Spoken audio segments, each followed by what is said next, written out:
Ayan. Medyo maano pa yung lalamunan ko.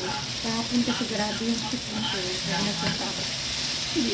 So ngayon, magluluto tayo ng hidado. Meron kaming Christmas party. Bago ko magluto, inom muna tayo ng gamot. Galing to sa allergy. Pero nakakaantok ko. Pero bakit ako'y patuloy mong sinusubukan? Ang dami natin Diba? gamot. May mga ganong pagkakataon sa ating buhay. Kailangan natin uminom. Katulad ni Juan, nagkaroon din tayo ng pag-aalilangan. Katulad ni Juan, sa loob ng bilangguan, dumating yung panahon na sinag-alinlangan. Okay, gigisa na muna natin. Tumingin ka sa iba. O, tingnan nyo nga yung mga lapit ninyo. Tingnan ninyo. Yan. Damahin ninyo ang kalapit ninyo. Hipuin ninyo ang kalapit ninyo. No? Natin ang mantika. At kapag nakita nyo sila, at nararamdaman ka rin nila. Dahil may mga tao na kahit tingnan ka, hindi ka na rin nila. May Diyos na hindi sumusuko sa inyo. Sa inyo.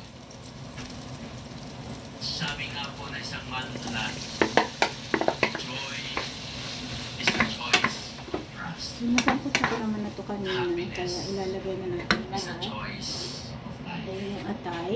Nasa sa Atay inyo. ng baboy. No? Ang iyong kagalakan, ang iyong Then, kasayahan. Yung ating Let ingredients. us always choose to be joyful and So, to be ganyan happy. lang. Diba? Pangalawa, Marami na siya.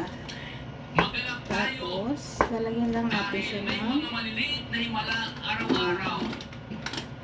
Ano yun? paminta. Ano yung mga maliliit na himala?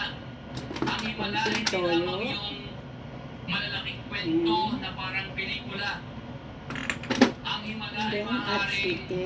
yung pagising mo ay meron kang bagong lakas. Di po ba? Buhay ka. Wala tayong Malakas ka.